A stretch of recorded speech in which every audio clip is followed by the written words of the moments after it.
विशाल भुजाओं के द्वारा द्वंद्वों को क्यों पकड़ने की कोशिश करते हो? विशाल भुजाओं का उपयोग करो और निर्द्वंद हो जाओ। और सुखम बंधात प्रमुच्यते, मरते समय भी जीवन में से प्राणों का विसर्जन हो तो बंधन ना लगे, और जीवित रहते हुए भी जीवन की कोई परिस्थिति आपको बंधन कारक न लगे। यदि आप बंधन में नहीं है तो आपको मोक्ष की बड़ी चिंता करने की आवश्यकता भी क्या है? इसलिए गीता मरने के बाद वाले मोक्ष पर विश्वास कम करती है। जो लोग गीता इसलिए पढ़ रहे हो कि मरने के बाद मोक्ष मिलेगा, शायद वे अंधेरे में रह जाएं। लेकिन जिनको यह विश्वास हो जाए कि गीता ऐसा ग्रंथ है, लोटस फ्लावर देखा होगा, उसके साथ के छोटे छोटे पत्तों को आपने देखा होगा। पानी सरोवर में कितना भी क्यों न बढ़ता चला जाए, लेकिन पत्ते हरदम उसके ऊपर रहते हैं। पानी चाहे जितना बढ़ जाए, लेकिन कमल का फूल उसके ऊपर रहता है। पद्म पत्रमिव अंभसा, अंभसा पानी में, पद्म पत्रम इव, कमल के फूल के पत्ते की तरह से आप रह जाएंगे। जैसे कमल के फूल और पत्ते के ऊपर पानी का प्रभाव नहीं होता, वैसे मेरे भाई बहन आपके ऊपर संसार का प्रभाव नहीं होगा। आप उससे पूरी तरह से बच जाएंगे, लिप्त नहीं होंगे। लेकिन कब? ब्रह्मण्याधाय कर्माणि संगम त्यक्त्वा करोति यः, अपने कर्म को परमात्मा के ऊपर रख दीजिए, परमात्मा को समर्पित कर दीजिए, परमात्मा के आश्रय से कर्म करने का प्रयत्न करिए। बड़े अच्छे हैं आप। छोटा सा बालक आपके साथ जा रहा है, आपने कुछ दिन पहले उसको प्रसन्नता पूर्वक परीक्षा में पास हो जाने के बाद 200 पाउंड दिए हैं खर्च करने के लिए। यात्रा में आपके साथ जा रहा है, बालक छोटा है। थोड़ी देर के बाद बालक कहता है कि मम्मी आ मारा पैसा તમે તમારા બેગમાં રાખી લો, પર્સમાં, મારાથી ખોવાઈ જશે, મને જ્યારે જરૂર પડશે ना ત્યારે હું તમારે પાસે લઈ લઈશ। मां बड़े प्रेम से उसके 200 पाउंड और अपने पर्स में रख लेती है।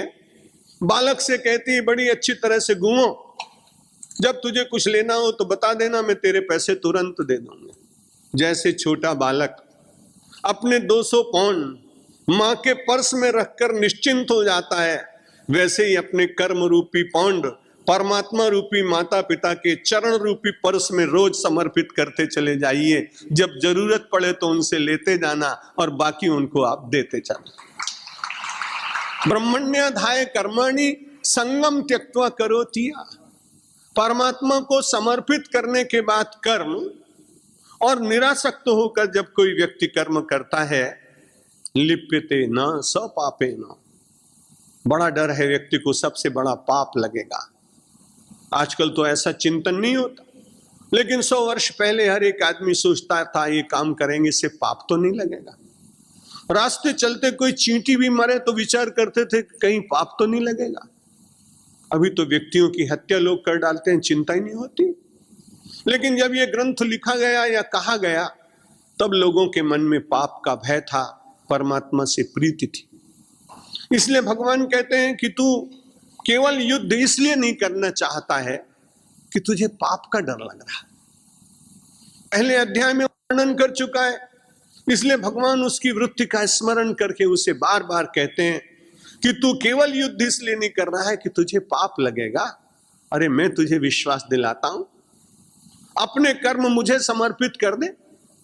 यहां भगवान जो कुछ कह रहे हैं वो शरीर के रूप में नहीं कह रहे हैं, ध्यान रखिएगा। गीता की भाषा मानव की भाषा नहीं है, गीता की भाषा समाधि की भाषा है। गीता का कृष्ण पांच भौतिक शरीर वाला कृष्ण नहीं, गीता का कृष्ण अध्यात्म का परम ब्रह्म है। इसलिए जब वो ये कहते हैं कि आप ब्रह्मण्याधाय कर्माणि, तो वो कहते हैं ईश्वर को अर्पित करो।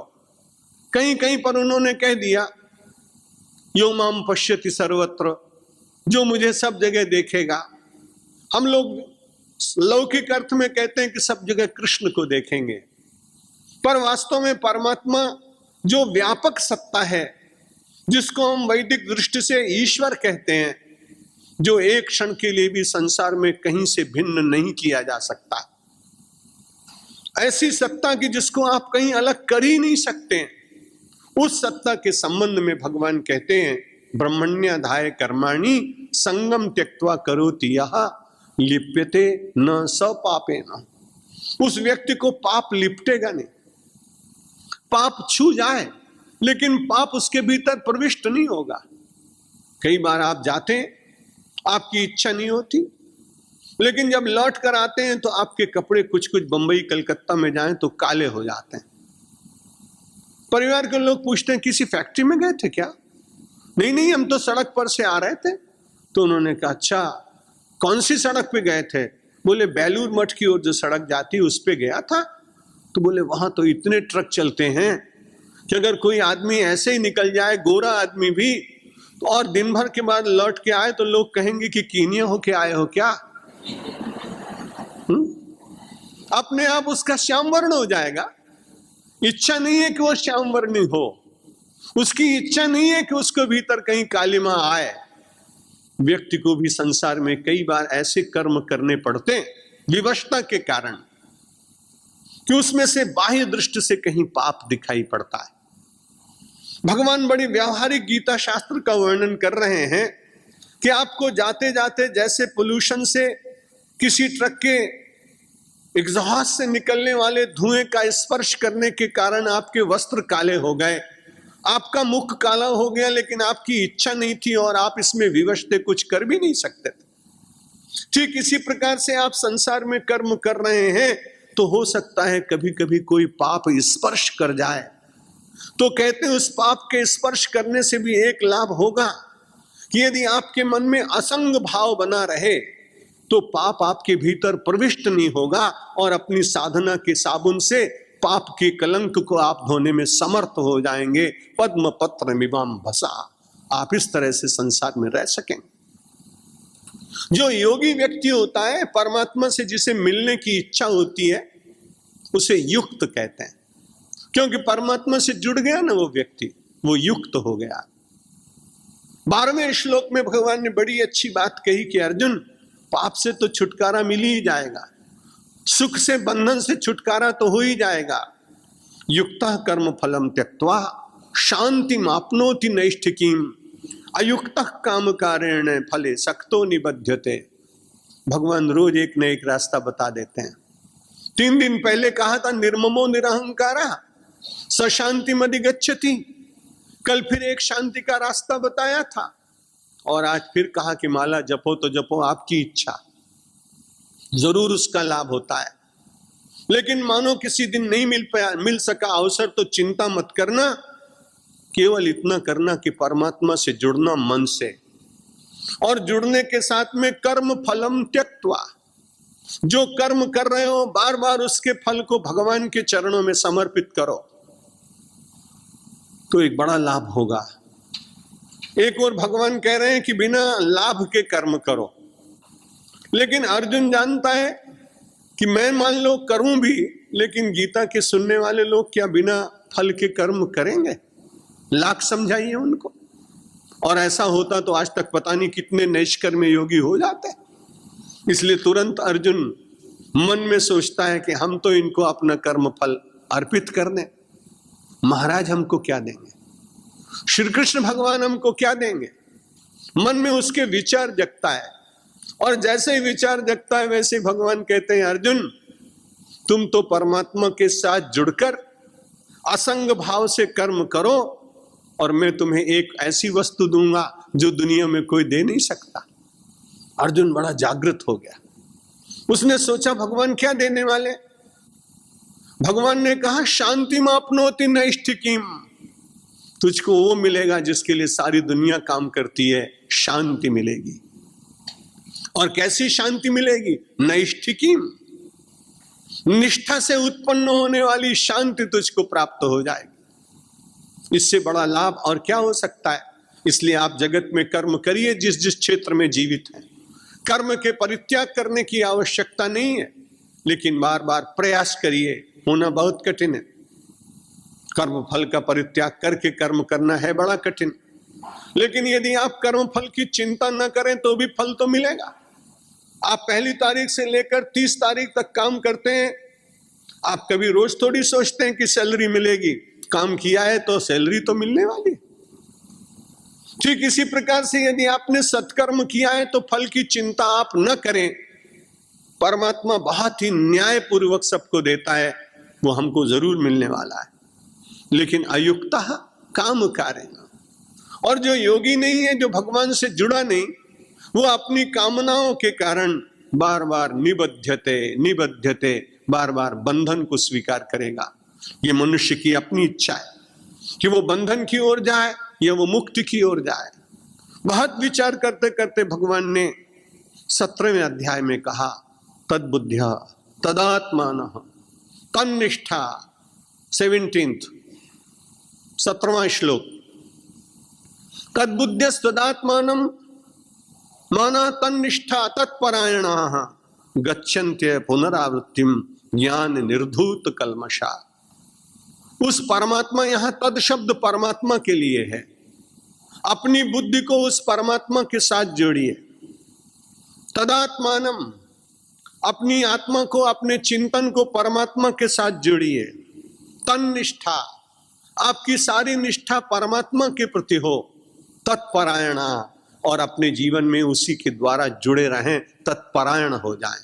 यहां पारायण हो रहा है। पारायण इसलिए हो रहा है कि आप परायण हो जाएं।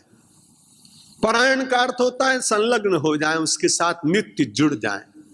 भगवान ने कहा, विचार करो उसका जो व्यापक है, जो सर्व सामर्थ्य से पूर्ण है, और उसका बड़ा लाभ ये होगा, गच्छन्ति पुनरावृत्तिम अपुनरावृत्तम गच्छन्ति, फिर से उसका पुनर्जन्म नहीं होगा।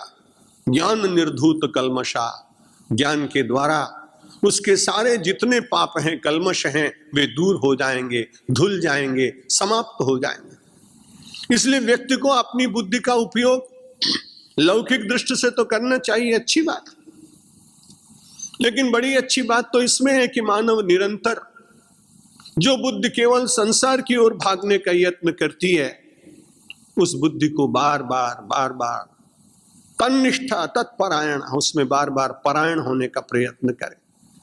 और यदि ऐसा करेगा तो अपने जीवन के जितने भय हैं, पाप हैं, कल्मश हैं, नष्ट हो जाएंगे। चर्चा करते करते 22वें श्लोक में मानव को पुनः जगाने का भगवान ने प्रयत्न किया। ये संस्पर्शजा भोगा दुख योनएव ते आद्यंतवन्तः कौन्तेय न तेषु रमते बुधा। बुद्धिमान प्राय वो माने जाते हैं जिनके पास बहुत डिग्रियां हों। बुद्धिमान व्यक्ति वो भी माने जाते हैं जो अपनी बुद्धि के द्वारा दूसरों को थोड़ा ठगने का प्रयत्न कर ले। बड़े चतुर माने जाते हैं वो लोग। वो अपनी चतुराई का अपने मित्र मंडल में कई बार वर्णन भी करते हैं, और वो अपने को बहुत श्रेष्ठ मानने का यत्न करते हैं। लेकिन भगवान श्री कृष्ण ने कहा कि नहीं, वो बुद्धिमान लोग नहीं। ये संस्पर्शजा भोगा दुख योना एव ते। अर्जुन ने प्रश्न किया कि महाराज दुख उत्पन्न कहां से होता है? योनि शब्द का प्रयोग किया है। वो दुख की योनि कौन है जहां से दुख उत्पन्न होते हैं? उन्होंने, भगवान ने कहा, ये संस्पर्श से उत्पन्न होने वाला क्षणिक सुख जब व्यक्ति के भीतर अज्ञान उत्पन्न कर देता है, तो यही सुख जो थोड़ी देर के लिए व्यक्ति को प्रसन्नता देते हैं, वही उसके बंधन के कारण बन जाते हैं। यही संस्पर्शजा भोगा, संस्पर्श से उत्पन्न होने वाले संसार के जितने भोग हैं, दुख योनएव ते, अरे दुख के उत्पत्ति स्थान बन जाते हैं। परिणाम क्या आता हुआ है? और जितने ये पदार्थ हैं, जितनी वस्तुएं हैं, जितने क्षणिक सुख देने वाली चीजें हैं, आद्यंतवन्तः, ये आदि भी हैं और अंत भी है। ये सदा व्यक्ति के साथ रहती नहीं। परिणाम क्या होता है? अगर आप उसमें रमण करने लगे, आसक्त हो गए, तो आप बुद्धि से रहित हो गए, और यदि आपने विवेक पूर्वक उनका सेवन किया तो आप बुद्धिमान हो गए। एक बुद्धिमान और मूर्ख में बहुत अंतर नहीं है। मूर्ख व्यक्ति संसार की समस्त वस्तुओं को अपना बनाना चाहता है, अपना बनाने के बाद उनके पूरी तरह से स्वयं उपभोग करना चाहता है।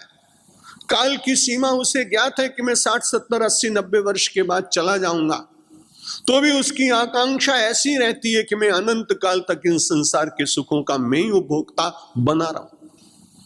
हो नहीं पाता ये कठिनाई, लेकिन जब उसमें निरंतर रमण करने लगता है तो भगवान कहते हैं वो बुद्धिमान नहीं। न तेषु रमते बुधा। जो बुद्धिमान व्यक्ति है उसमें सजग होकर, जागृत होकर संसार की वस्तुओं का सेवन करता है। आपने तो पशु जगत के लोगों का नाम सुना होगा, केवल अपनी इस आसक्ति के कारण 5 लोग अपने प्राणों का परित्याग करते हैं। कुरंग मातंग पतंग भृंगो मीना हता पंचभिरेव पंचो एक प्रमादी स कथम न हन्यते यह सेव्यते पंचभिरेव पंच। नीतिकारों का श्लोक है। कुरंग हिरण, मातंग हाथी, पतंग एक पतंगा शलभ, कुरंग मातंग पतंग भृंग भौरा, मीना मछली। 5 के उदाहरण दिए। इन 5 ने अपने अपने जीवन में एक एक इंद्रिय के ऊपर लगाम नहीं लगा सके, नियंत्रण नहीं कर सके। हिरण बड़ी अच्छी तरह से जंगल में घूम रहा था, लेकिन किसी ने बीन बजाई, किसी ने बहुत अच्छे तरह से एक मधुर वाद्य बजाया। धीरे धीरे धीरे हिरण उस बाजे के पास कान के रस में डूब जाने के कारण बिल्कुल निकट पहुंच गया। जब पहुंच गया और वो इतना मस्त हो गया कि उसकी आंखें बंद हो गई तल्लीनता के कारण। बस पकड़ने वाले ने मौका देखा, अपने एक श्रवणेंद्रिय के ऊपर नियंत्रण न होने के कारण हिरण बांध दिया गया। उसे पकड़ कर ले गए, या तो उसका वध कर दिया या फिर किसी एक पिंजरे में उसको डाल दिया गया। कुरंग मातंग हाथी अपने संस्पर्श की इंद्रिय के ऊपर नियंत्रण न रख पाने के कारण घास की बनी हुई नकली हथनी को देखकर इतना उन्मत्त हुआ कि जाकर एक गड्ढे में गिर गया, और उसको पकड़ने वाले ने उसको लोहे की जंजीर से बांधकर सदा सदा के लिए और किसी राजा के यहां उसको बेच दिया। कुरंग मातंग पतंग, शाम को बरसात के दिन में दीपक जला, लेकिन पतंगा दौड़ा, शलभ गया और उसने देखा कि दीपक कितना अच्छा है। उसके ऊपर मंडराते हुए अपने प्राणों को देने, प्रेम का प्रदर्शन करने लगा। मेरे पूर्व प्रवचनों में कभी वो बात कही होगी कि उस दीपक को देखने के बाद वो पतंगा इतनी तेजी से उसके पास जाता है। उर्दू के कवि ने लिखा, शाम से शमा पे बौछार है परवानों की। शाम से शमा पे बौछार है परवानों की, शमा के ऊपर परवाने बार बार जा रहे हैं। शाम से शमा पे बौछार है परवानों की, खैरियत दिखती नहीं इन दीवानों की। ऐसी दीवानगी ठीक नहीं, ये कौन कहे परवानों से। अरे इजहार मोहब्बत करते हैं कितने महंगे नजराना से, बहुत महंगा नजराना दे रहा है। अपने प्रेम का प्रदर्शन करने के लिए बार बार उस पर टूट टूट के गिरते हैं। परिणाम क्या होता है? क्षमा उसकी चिंता नहीं करती। परवाना बहुत एकांगी प्रेम करने वाला उस पर टूट टूट कर गिरता है, परिणाम होता है मर जाता है। कुरंग मातंग पतंग भृंग, और वो भौरा जिसमें बड़ी सामर्थ्य है। सूरदास जी अपनी कविता में लिखते हैं कि भ्रमर करत घर कोरे काठ में और बंधत कमल के पात, ऊधा मन माने की बात। सूरदास जी कहते हैं तो मन की बात है भाई। इतनी सामर्थ्य है कि बड़े बड़े लकड़ी को लाकड़ा में छेद करके उसमें इतनी सामर्थ्य है। कमल भ्रमर करत घर कोरे काठ में, लकड़ी को भी छेद करके उसमें अपने निवास का स्थान बना लेता है। लेकिन जब सायंकाल हो जाता है तो बंधुत कमल के पात, ऊधा मन माने की बात। ये मन ऐसा विचित्र है कि अपनी सामर्थ्य का विस्मरण कर देता है। रात्रिर्गमिष्यति भविष्यति सुप्रभातम भास्वानुदेश्यति हसिष्यति पंकजश्री इत्थम विचिन्तयति कोशगते द्विरेफे हा हंत हंत नलिनीम गजमुज्जहार। सरोवर में पहुंचा हाथी, उसको प्यास लगी थी, लेकिन ठीक उसी समय पहुंचा एक भौरा और उसने खुले हुए कमल को देखा। अभी सूर्य की रश्मियां मंद मंद धरती को छू रही थी, अभी कालिमा पूरी तरह से व्याप्त नहीं हो पाई थी कि इतने में ही धीरे धीरे कमल की पंखुड़ियां बंद होने लगी। लेकिन पराग का पान करने वाला, मधुरस पीने वाला वो भौरा कमल के ऊपर बैठा है, कमल का फूल बंद हो रहा है। अभी क्षण इतने उसके पास शेष हैं कि आज जितना रसपान कर लिया, फिर कल से आएंगे, फिर बैठ जाएंगे। लेकिन ऐसा विचार नहीं जगता। वो रसपान करने की आकांक्षा से वो उस कमल के भीतर बंद हो जाता है। रात आती है, अभी भी उसकी हिम्मत तो है। लकड़ी के भीतर छेद करने वाला क्या कमल की पंखुड़ियों को नहीं छेद सकता? लेकिन हायरी आसक्ति, हायरे संग, वो संग और आसक्ति के कारण कैसा लिप्त हुआ। मन में दूसरा विचार आने लगा, रात्रि गमिष्यति, बैठे रहो चुपचाप, रात चली जाएगी। भविष्यति सुप्रभातम, सवेरे अरुणाई झांकेगी उषा की, बाल सूर्य की किरणें पुनः पृथ्वी को और सरोवर को स्पर्श करेंगी और ये फूल खिल जाएगा, मैं उड़ जाऊंगा। रात्रि गमिष्यति भविष्यति सुप्रभातम, भास्वान उदेश्यति हसिष्यति पंकजश्री, पंकज की श्री खिलेगी। बड़ी कठिनाई हुई। ये तो अभी सोच रहा है भौरा, दूसरी घटना घटती है। प्यासा हाथी आता है, पानी पीता है। पानी पीने के बाद उसने कभी ऐसा विचार नहीं किया कि कमल के फूलों को भी खाना चाहिए, पर आज उसके मन में इच्छा हो गई कि इतने अच्छे कमल के फूल हैं, चलो खा लेते हैं। हा हंत हंत नलिनीम गजमुज्जहार, उस हाथी ने उस कमल के फूल को अपने पेट में रख लिया। अगर आसक्ति न होती तो उड़ सकता था, लेकिन आसक्ति के कारण बंध गया, बंधने के कारण प्राण चले गए। किसने बांधा? विचार किया। सुखम बंधात प्रमुच्यते, बंधन से बड़ी सरलता से छूट सकता था यदि उसने कर्म करते हुए कमल के साथ में अरुण कमल परमात्मा का ध्यान किया होता, तो वहां से उड़कर परमात्मा के चरण रूपी कमल के ऊपर बैठ जाता, तो ये कमल का फूल उसका प्राण न ले पाता। इसलिए श्रीमद् भगवत गीता ने कहा, तद्बुद्ध्या, अपनी बुद्धि को परमात्मा में लगाइए। 17वां श्लोक, तदात्मानम, अपनी आत्मा को, अपने चित्त को उस तद परमात्मा के साथ जोड़िए। तन निष्ठा, अपनी निष्ठा को वहां जोड़ने के बाद उसके परायण हो जाइए और हरदम ध्यान रखिए, ये ही संस्पर्शजा भोगा दुख योन एवते।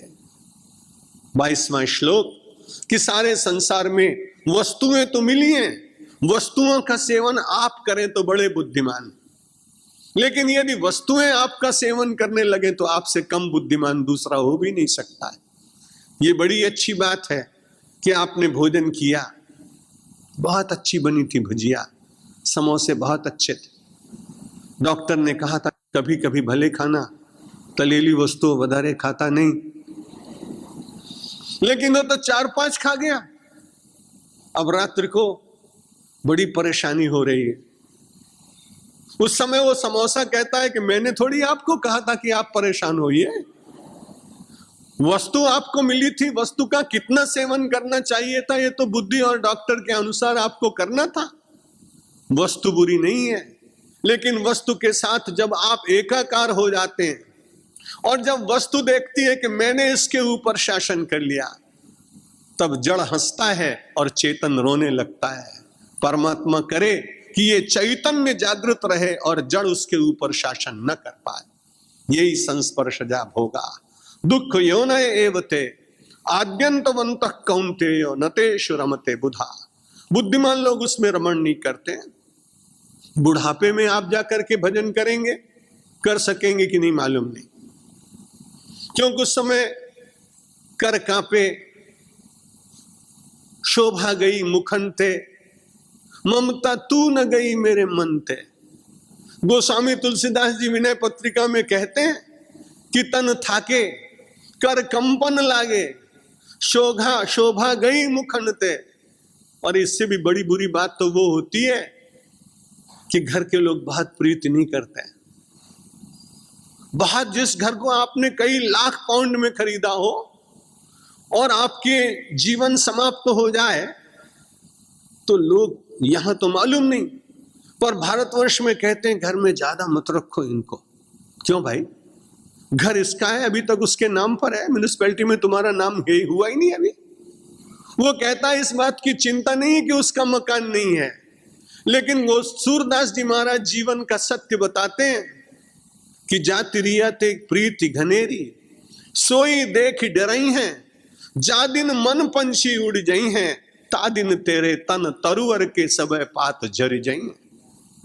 और गांव के लोग आकर कहेंगे, घर के लोग कहेंगे, घर के कहें बेग ही काढ़ो, अपने घर से इनको जल्दी से निकालो भाई। क्यों? अरे भूत भय कोई खई है, अगर ये भूत हो गए फिर रोज तुमको तंग करेंगे, इसलिए भूत न बने, इसलिए इनके महाभूतों को अग्नि में समर्पित कर दो। ये जीवन का सत्य, इस जीवन के सत्य का भगवान स्मरण करा रहे हैं कि बुढ़ापा आने से पहले ही शक्नोती है वही सोढ़म। 23वां श्लोक 23 चैप्टर 5। शक्नोती है वही सोढ़म प्राक शरीर विमोक्षणात् काम क्रोधोद्भवम वेगम सयुक्त ससुखी न रहा। कौन व्यक्ति सुखी है, कौन व्यक्ति योगी है? आप पैंट पहने, आप साड़ी पहने, आप श्वेत वस्त्र पहने, आप भगवा वस्त्र पहने, सब कुछ विचार नहीं। वो कहते हैं सयोगी, वो व्यक्ति तो बड़ा योगी है। कौन? जिसके जीवन में काम का वेग उठा लेकिन उसके साथ बहा नहीं, क्रोध की तरंग आई पर मुख से एक भी अपशब्द निकला नहीं, और मुख की आकृति बिगड़ी नहीं, और उस क्रोध के द्वारा उबला नहीं। कोई आदमी बहुत बार क्रोध में उबलने लगते हैं।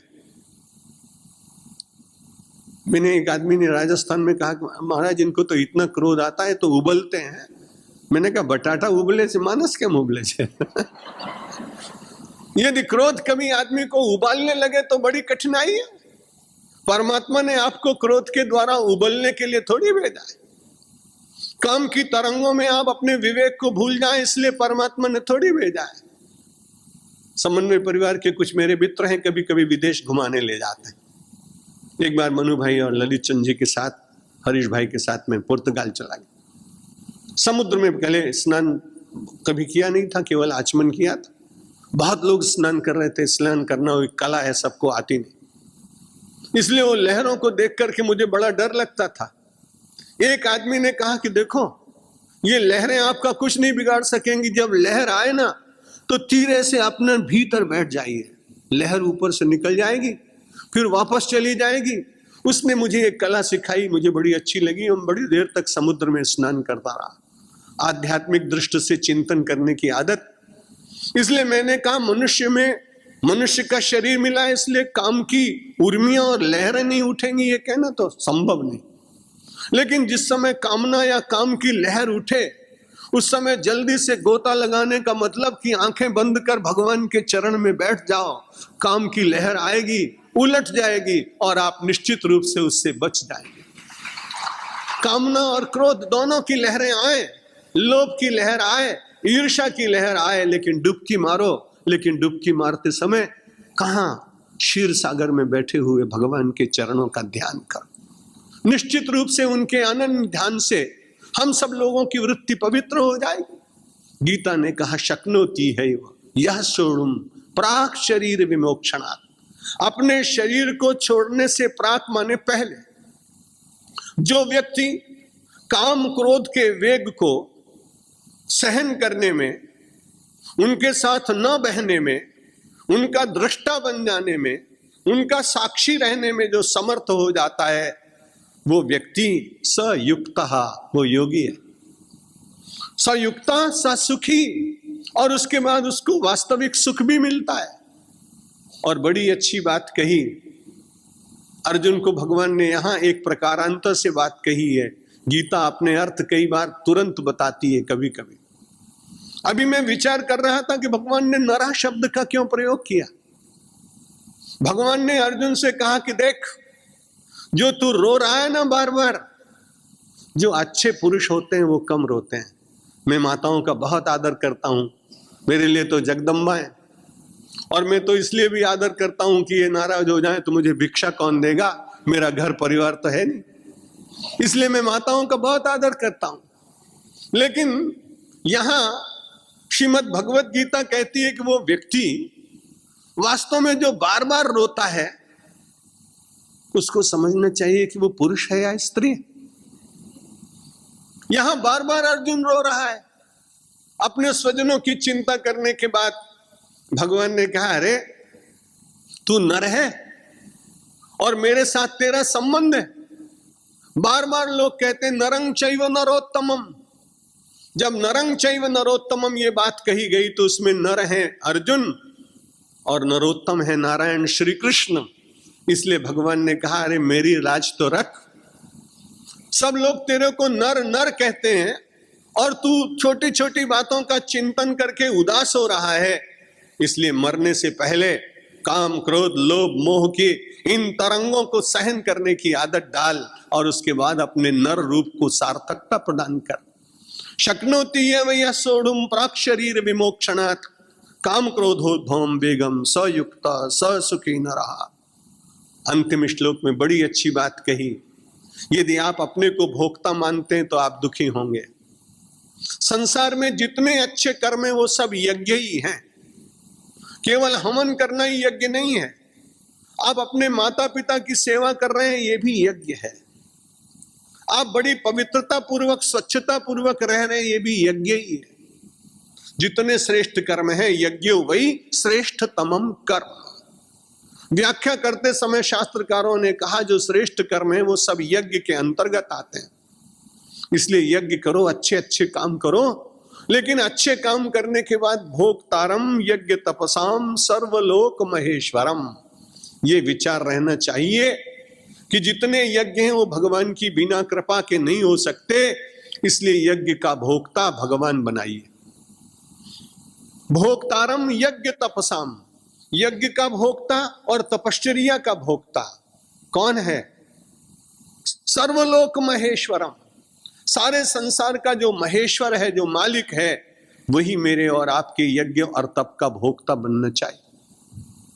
लेकिन हम तो कई बार ऐसा मानते हैं कि यज्ञ का फल भी मुझे ही मिले और तपश्चर्या का फल भी मुझे ही मिले। भगवान का नाम लेते हैं, अरे भगवान सब आपका ही, बार बार कहते हैं। मैं एक बार उदयपुर महाराणा के यहाँ अतिथि रहा, नवरात्रि मुझे कराई उन्होंने, तो उन्होंने अपना म्यूजियम दिखाया, उसमें बहुत अच्छी अच्छी चीजें थी। बार बार वो बड़े प्रेम से कहते हैं कि महाराज सब आपका है। अब व्यक्ति में साधारण हजारों लाखों करोड़ों रुपए की चीजें, और एक राजा बार बार जब मुझे कह रहा है कि सब आपका ही है, तो मुझे उसमें एक छोटी सी मूर्ति बड़ी अच्छी लगी, मैंने उसे उठा लिया। क्योंकि बार बार जब राजा खुद कह रहा हो तब क्या चिंता की बात। महाराणा जी तो बैठ गए कार में, मैंने कहा अभी बाकी है, आपका समय हुआ, आप जाइए, मैं थोड़ा अच्छी तरह से देखूंगा। जब मैं निकलने लगा तो जो इनका इंचार्ज था वो आया, उसने कहा महाराज जो मूर्ति आपने ली है ना वो कृपा करके दे दीजिए। मैंने कहा क्यों दे दे? राजा इतनी देर से मुझे कहता रहा कि सब आपका है, तो मैंने उसमें से एक उठा ली, तुम कौन होते हो? उसने कहा महाराज आप जैसे जितने महात्मा कभी भी आते हैं ना, राजा यही बोलता है कि सब आपका ही है, लेकिन बाद में कह जाता है कोई चीज उठाई हो तो जरूर चुपचाप ले लेना, ले न जाने पाए। हम और आप भी ऐसा ही करते हैं कि नहीं? भगवान सब आपका है, भगवान सब आपका है, लेकिन अगर उसमें से कभी सचमुच भगवान कुछ लेने लगे तो आप भी ठीक वैसा ही करेंगे अपने सिक्योरिटी इंचार्ज की तरह कि भाई ले मत जाना। यहां बड़ी अच्छी बात गीता कहती है, अभ्यास करो।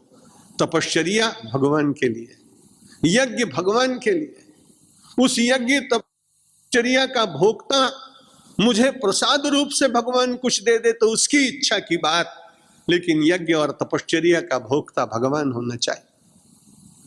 यदि यज्ञ और तपश्चर्या का भोक्ता भगवान को बनाया तो भगवान आएंगे। चित्रकूट में बैठे हैं, हनुमान जी बार बार चेष्टा कर रहे हैं कि तुलसीदास को दर्शन हो जाए, लेकिन तुलसीदास चूक जाते।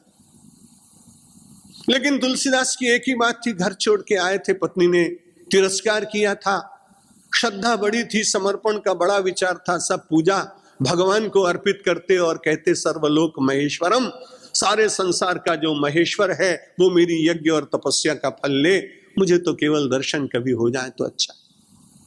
बैठे हुए मंदाकिनी वहां बैठी, आप कभी चित्रकूट गए हो? अब वहां पर से घोड़े पर बैठकर राम लक्ष्मण निकले। वहां घोड़े जंगल में कहां मिलेंगे, लेकिन तुलसीदास जी की अपनी भावना है, उन्होंने देखा कि दो राजकुमार जा रहे, निकल गए। इतने में एक साधारण सा वृद्ध व्यक्ति आया, उन्होंने कहा इतने दिन से रोज कहते थे कि भगवान का दर्शन करो, भगवान का दर्शन कराओ, भगवान तुम्हारे सामने से निकले, दर्शन नहीं किए तुम? बोला नहीं भाई, मैं कर नहीं पाया, भागा हूं। मैंने देखा तो सही, एक अश्व पर दो युवक जा रहे थे, तो उन्होंने कहा मुझे कराओ, मेरा यज्ञ का फल, मेरी तपस्या का फल, मेरे पाठ का फल सब ले लो, लेकिन एक बार भगवान के दर्शन करा। बड़े साधारण रूप से फिर दूसरे दिन निकले। अब कहीं भूल न जाए तो हनुमान जी महाराज ने पोपट का रूप बना के वृक्ष के ऊपर बैठ गए और बड़े प्रेम से बोले कि चित्रकूट के घाट पर भई संतन की भीड़ और तुलसीदास चंदन घिसे, चंदन करे घिसे तो चंद भक्त करे रघुवीर। तुलसीदास चंदन घिसे तो तिलक करे रघुवीर। अपने आप ही तिलक उठा के भगवान कांच उठाते हैं, घाट पे आपने देखा होगा के पेड़ी वगैरह पर बहुत सारे कांच रखे रहते हैं, वो कांच उठाया, भगवान अपने आप तिलक करने लगे। तुलसी को तो ध्यान ही नहीं है कि मेरे आराध्य आ गए। जब ऊपर से पोपट बोला तो तुरंत उनके चरण पकड़ लिए और उन्होंने कहा महाराज बड़ी कृपा की, यज्ञ और तप का फल मैं रोज आपको अर्पित करता था, उस फल के बदले में आपने इतना बड़ा फल दे दिया कि अपने दर्शन दे दिए, अब मुझे जीवन में कुछ करना नहीं है। पिछले कई दिन से हम सब लोग श्रीमद् भगवद गीता के संबंध में विचार कर रहे हैं। मैं अपने उन बंधुओं को जो हिंदी भाषा नहीं समझ सकते, अगर उनको जल्दी हो तो बड़े प्रेम से बीच में जा सकेंगे। Our English friends, those who cannot follow my Gita discourses, if they want to depart from here, they can go, and our audience and as well as myself will not mind it. If you can enjoy the rhythm, the language, the environment, the atmosphere, you are welcome and you can sit here. Okay, thank you very much. आइए आपको फिर से ले चलते हैं अपनी गीता की भाव यात्रा में। बड़े सहज भाव से संसार का थोड़ा विस्मरण करिए। कभी कभी विनोद में मैं कहता हूं कि मैं आपको परलोक यात्रा में ले चल रहा हूं। क्षमा करिएगा, वो परलोक नहीं जहां से आप लौट न सके, पर का होता है श्रेष्ठ, इसीलिए परमात्मा में पर शब्द है। परलोक यात्रा का मतलब लौकिक चिंतन से हटकर पर परमात्मा की यात्रा का चिंतन, वो परलोक यात्रा, जिसको हम 2-3 दिन से भाव यात्रा के रूप में कह रहे हैं, क्योंकि बिना भाव के श्रीमद् भगवद गीता का ग्रहण होता नहीं। बुद्धि के द्वारा गीता पकड़ी नहीं जाती, पुरुषार्थ के द्वारा गीता के रहस्य समझ में आते नहीं, साधना के द्वारा कई बार साधना का अहंकार गीता के रहस्य को मानव के हृदय में अवतरित नहीं होने देता। इसलिए गीता को समझने के लिए तो कार्पण्य दोषोपहत स्वभावा, यही श्लोक सचमुच सबसे श्रेष्ठ श्लोक, जहां मानव भगवान के सामने कहता है कि मेरी अपनी कोई शक्ति नहीं, मेरी अपनी कोई बुद्धि नहीं। और सचमुच इतने वर्ष तक गीता का अध्ययन करने के बाद भी अभी लगता है कि मैं तो गीता का प्राथमिक विद्यार्थी। कभी कभी ऐसा लगता है कि गीता के अभी पूरी तरह से अल्फाबेट भी सीख नहीं पाया। भगवान आदि शंकराचार्य जैसे महापुरुषों ने जिसकी टीका लिखी हो, वल्लभ रामानुज निम्बार्क मधुसूदन, श्रीधर, इतने श्रेष्ठ महापुरुषों ने श्रीमद् भगवत गीता के ऊपर टीका लिखी हो और जीवन लगाया हो, अब हमारे जैसे साधारण सन्यासी अधिकार पूर्वक नहीं कह सकते हैं कि हम गीता के संबंध में आपको बिल्कुल ठीक बता पाएंगे, क्योंकि ये ठीक बताना तो केवल दो ही के वश की बात है। या तो अर्जुन बता सकते हैं या श्री कृष्ण बता सकते हैं, बाकी के लोग तो प्रयत्न करते हैं। चौथे अध्याय तक हम सब लोग पहुंचे थे और 5वें अध्याय का अंतिम श्लोक आपसे मैं चर्चा कर रहा था। भोक्तारम यज्ञ तपसाम सर्वलोक महेश्वरम। संसार में आपकी क्रिया, आपका यज्ञ, आपकी भावना, आपका भोजन, आपकी संपत्ति, आपका पदार्थ, आपका वैभव, आपकी सत्ता, आपकी शक्ति, बाह्य शक्ति और आपके अंतर की शक्ति, यदि कोई उसका फल समर्पित किया जाए और कोई उसे ग्रहण कर सके तो केवल परमात्मा ही। क्योंकि भगवान ने कहा भोक्तारम यज्ञ तपसाम सर्वलोक महेश्वरम। सारे संसार का जो मालिक है उसी के पास तो इतनी शक्ति है जो लोगों के समर्पण को स्वीकार कर सके। बड़ा कठिन होता है।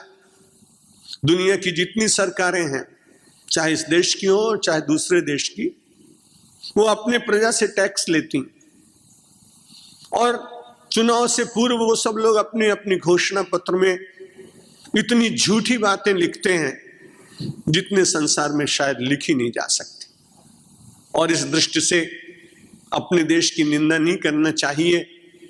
इस प्रकार के झूठे घोषणा पत्र प्रकाशित करने में मुझे ऐसा लगता है प्रथम पुरस्कार हमारे भारतवर्ष की राजनीतिक दलों को देना चाहिए, क्योंकि वो जानते हैं कि हम इतना नहीं कर सकते, लेकिन लोगों के सामने ऐसी मिथ्या घोषणाएं करके, उन्हें आकर्षित करके और उनसे एक छोटा सा वोट लेने का प्रयत्न करते हैं।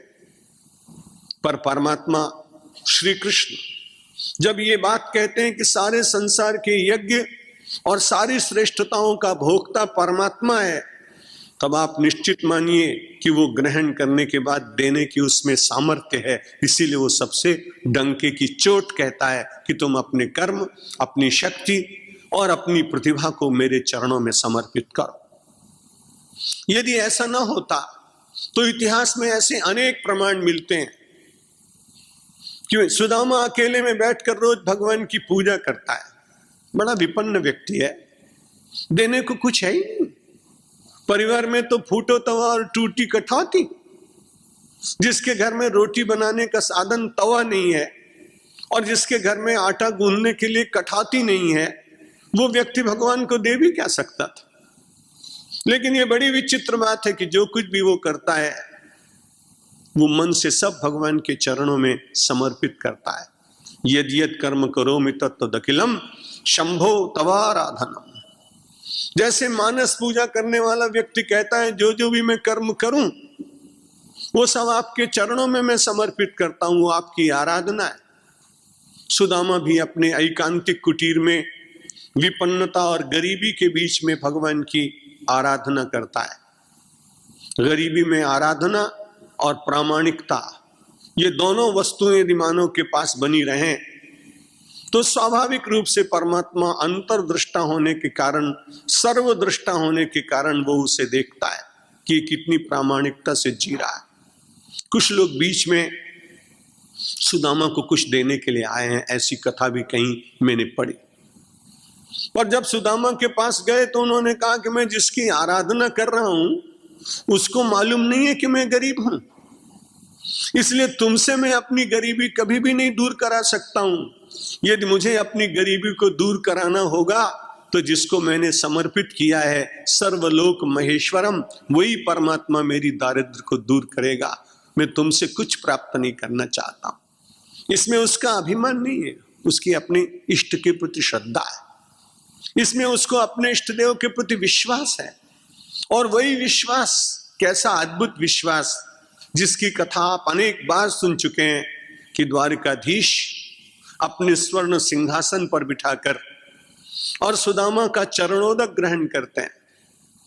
लोगों ने ऐसा माना कि एक दरिद्र व्यक्ति का सम्मान हुआ। मेरी मान्यता तो यह है कि जब श्री कृष्ण ने सुदामा के चरण धोए तब संपन्नता शर्मा गई और विपन्नता सारे संसार में प्रसन्न हो गए।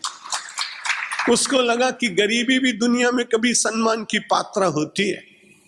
आज तक तो लोगों ने यही माना था कि वैभव ही केवल पूजा करता है, लेकिन उस दिन संसार ने जाना कि प्रामाणिकता, सत्य, तपश्चर्या, साधना, अभाव में रहते हुए भी अपने सिद्धांतों से कभी भी डिगना नहीं, ये सद्गुण जिसके भीतर हो वो कभी भगवान के सिंहासन पर बैठ सकता है।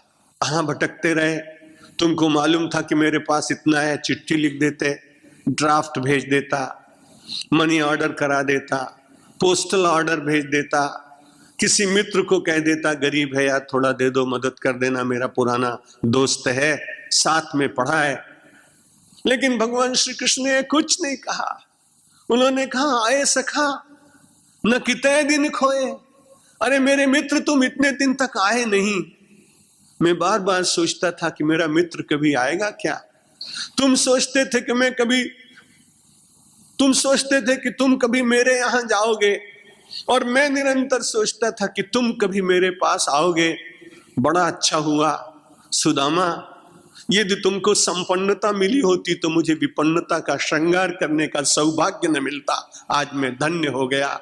मैंने एक इतिहास के नए पृष्ठ की रचना की कि एक दरिद्र तपस्वी के चरण धोकर मैंने भी अपने प्रासाद के रजोगुणी वातावरण को धन्य बनाने का प्रयत्न किया। इतिहास का अनूठा पृष्ठ। भोक्तारम यज्ञ तपसाम सर्वलोक महेश्वरम। दूसरी पंक्ति तो बहुत ही अच्छी, मुझे तो बहुत छूती है। सुहृदम सर्वभूतानाम ज्ञात्वा माम शांति मृच्छति। भगवान ने कहा कल मैं आपसे निवेदन कर रहा हूं, जहां वे माम शब्द का प्रयोग करते हैं वहां वो शरीर की दृष्टि से विचार नहीं करते। गीता की भाषा संस्कृत भाषा होने पर भी समाधि भाषा है। गीता में माम शब्द जब श्री कृष्ण कहते हैं तब समझ लीजिए कि उस समय वो शरीर में है ही नहीं। वो शरीर से ऊपर उठकर व्यापक सत्ता के साथ अपनी एकात्मता का अनुभव करने के बाद ब्रह्म के रूप में ही बोल रहा है। यदि ये सिद्धांत सत्य न होता तो भगवान शंकराचार्य कभी किसी आदमी से न कह पाते कि जीवो ब्रह्मैव न परा, जीव ही ब्रह्म है। सचमुच आपको भी अधिकार कभी कभी मिल जाएगा यदि वैसी साधना और वैसा त्याग हो। वो अधिकार एक बिना पढ़े लिखे साधु को मिला था, जिसके चरणों में बैठकर विवेकानंद विश्व पुरुष बन गए थे। रामकृष्ण परमहंस कभी कभी जब समाधि में होते थे तब वो कह देते थे कि जो राम थे, जो कृष्ण थे, वही नरेंद्र रामकृष्ण बनकर आए। लेकिन सामान्य रूप से कभी नहीं कहते थे। जब लोग उनसे कहते कि बाबा आज आपने ऐसा बोला, बोला मैं बोला कुछ, मुझे तो मालूम नहीं कि मैंने कुछ कहा। तब लोगों को पता लगता कि उस समय रामकृष्ण परमहंस शरीर में नहीं थे। व्यापक सत्ता के साथ एकात्म हो जाने के कारण ब्रह्म संपूर्ण रूप से उनके रोम रोम में व्याप्त हो जाता था, और तब कभी कभी उनके मुख से ऐसी बात निकल जाती थी। भगवान कहते हैं आपने त्वमेव माता च पिता त्वमेव बहुत कहा है, कहते रहिए, अच्छी बात है। मन से कहेंगे तो बहुत अच्छी बात है, वाणी से भी कहेंगे तो भी अच्छी बात है, सुनकर कहेंगे तो भी अच्छी बात है। श्री राम जय राम जय जय राम।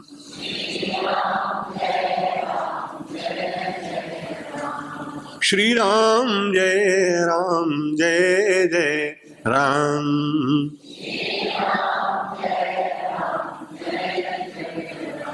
अपने इन आदरणीय अंग्रेज बंधुओं को मैं धन्यवाद देता हूं कि इतनी देर तक भाषा न समझ पाने पर भी वो बैठे रहे। हम और आप होते तो शायद धीरे धीरे आंखें बंद करने लगते, गर्दन शायद झुकने लगती, लेकिन वो बड़े अलर्ट होकर बैठे और उन्होंने अपने बंधुओं के प्रति आदर दिखाया। भगवान श्री कृष्ण कहते हैं मेरे जितने संबंध हैं वे बहुत अच्छे। गोस्वामी तुलसीदास जी महाराज तो अनेक संबंध बांधते भी हैं। तू दयालु दीन हो, तू दानी हो भिखारी, हों प्रसिद्ध पातकी तू पाप पुंजहारी, नाथ तू अनाथ को अनाथ कौन मोसों, मोह समान आरत नहीं आरत हर तो सो, ब्रह्म तू हो जीव तू है ठाकुर हो चेरो, तात मात गुरु सखा तू सब विधि तुम मेरो। बाद में कहते महाराज चुनाव तुम करो। हम सब लोग तो अपने आप चुनाव करते हैं। हमने एक आदमी को पूछा कि भाई तुम भगवान को किस तरह से मानते हो?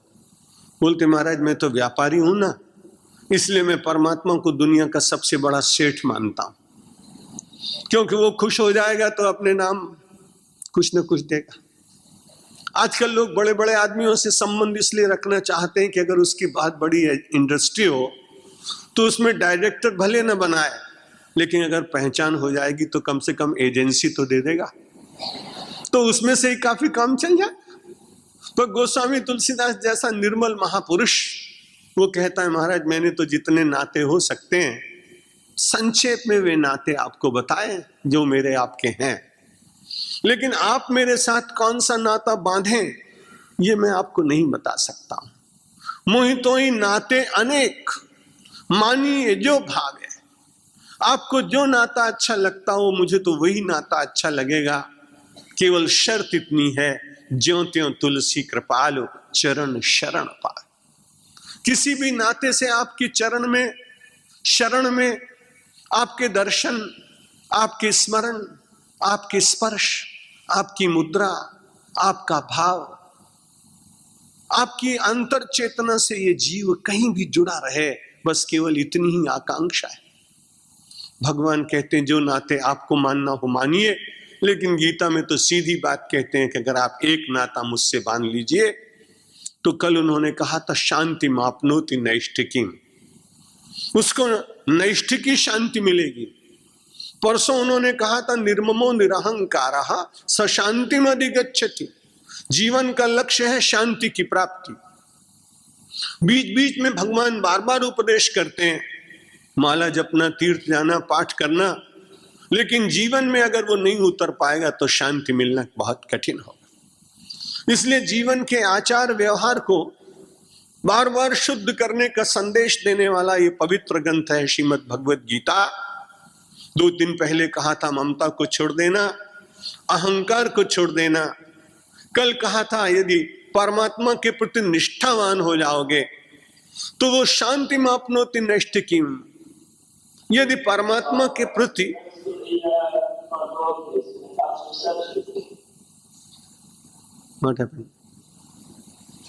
अच्छा शांति से सुनते रहेंगे। इंग्लैंड में कभी होता नहीं है, हिंदुस्तान में हम लोग हल्लों के बीच में प्रवचन करते हैं, अभ्यासी। यहां तो बहुत शांति से लोग सुनते हैं। कोई सूचना होगी?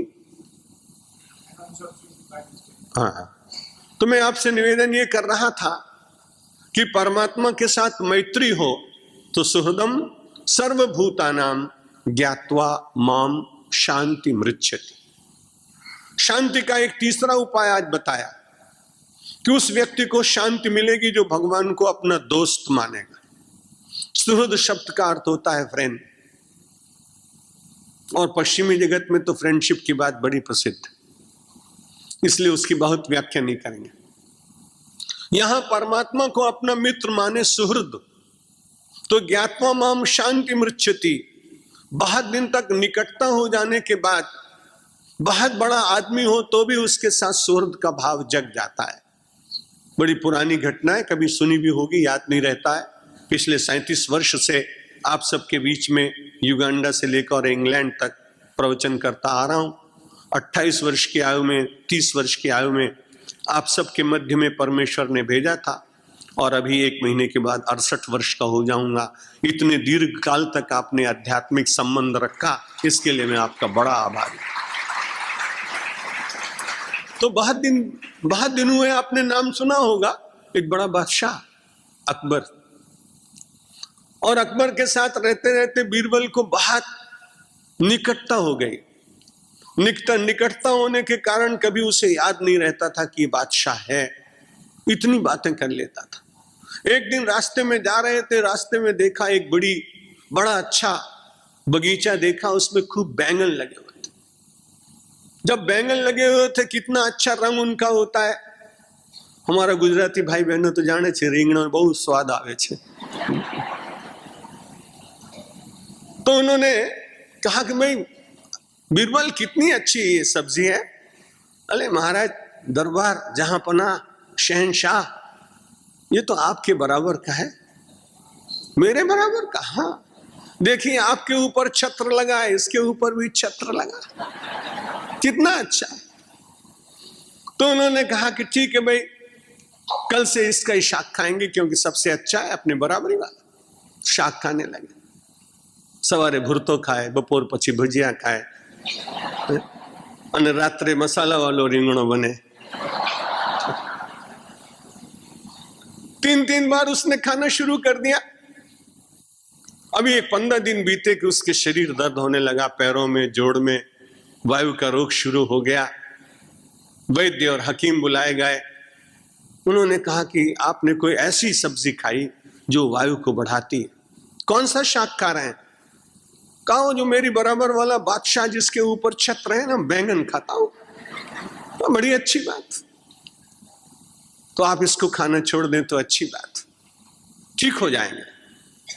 सवेरे बीरबल आया, उसने कहा तुम बड़े नालायक आदमी हो, तुमने मुझको कहा कि बैंगन सबसे अच्छा है, इसलिए मैंने 15 दिन तक वही खाया।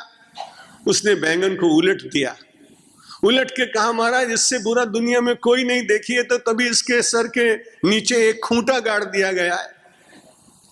तो उन्होंने कहा उस दिन तुम कह रहे थे कि इसके ऊपर छत्र लगा है, आज तुम कह रहे हो इसके नीचे खूंटा गाड़ दिया गया।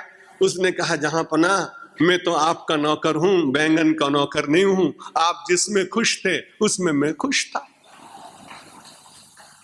ये बात मैं इसलिए कहना चाहता था कि परमेश्वर की इच्छा में अपनी इच्छा का यदि हमने समर्पण करने का प्रयत्न किया तो परमात्मा का सौहार्द भाव व्यक्ति को ज्यादा अनुभव में आए। सुहृदम सर्वभूतानाम, गीता को मैंने अभी कहा था यूनिवर्सल स्क्रिप्चर है, विश्व का धर्म ग्रंथ है।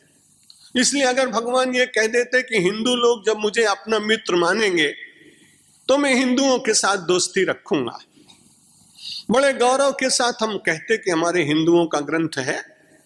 लेकिन संसार का कोई भी व्यक्ति कह सकता है कि गीता मेरा ग्रंथ है, क्योंकि गीता ने सर्वभूतानाम शब्द का प्रयोग किया है। विश्व का कोई भी प्राणी इस पवित्र गीता को अपना ग्रंथ मान सकता है।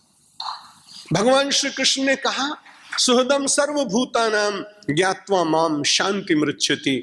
शांति का कितना सरल उपाय बताया। माला जपे, पाठ करें, ध्यान करें, समाधि लगाएं, आपकी इच्छा साधना के सब अंग हैं, इनसे लाभ होता है। लेकिन ये सब छोड़कर केवल एक भाव और निरंतर उसी भाव में घनीभूत जीवन व्यतीत करने का मेरा और आपका प्रयत्न हो जाए कि हर समय हम सोचते रहें कि मेरा सखा तो भगवान है, मेरा मित्र तो भगवान है। और जब आप बार बार ऐसी भावना करेंगे तो भगवान मना इसलिए नहीं कर सकते हैं क्योंकि पहले कहा भी है, और एक स्थान पर वैसे भी कह चुके हैं गीता में, या कहेंगे कि ये यथा माम प्रपद्यन्ते तांस तथैव भजाम्यहम्। जो मुझको जिस भाव से बचता है मैं उसको उसी भाव से बचता हूं। यदि आप उसको नित्य मित्र मानने लगे तो मित्र शब्द का हमारे यहां वैदिक साहित्य में एक अर्थ और किया गया है। मित्र का अर्थ होता है सूर्य, मित्र का अर्थ होता है आदित्य। जहां सूर्य के अनेक नामों का वर्णन अमर कोश में किया गया है, वहां सूर्य का नाम एक मित्र भी दिया गया।